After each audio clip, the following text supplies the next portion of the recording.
that this party will retain its identity, even in light of recent developments with the formation of the broad-based government.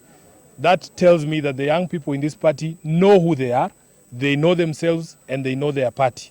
And therefore, Mr. President, I want to congratulate you for continuing with the good work of ensuring that you fly the flag of ODM as high as possible. Two things which have come up which I like, that we are going to keep our identity, we are going to keep our vision, and we are going to remain the best organized party, not only in the Republic of Kenya, but in the region. That we are a party with an identity, and our identity is to promote social justice and democracy in this country. We are not going to seize that space. We will continue doing that, even though some of our members are in the broad-based government.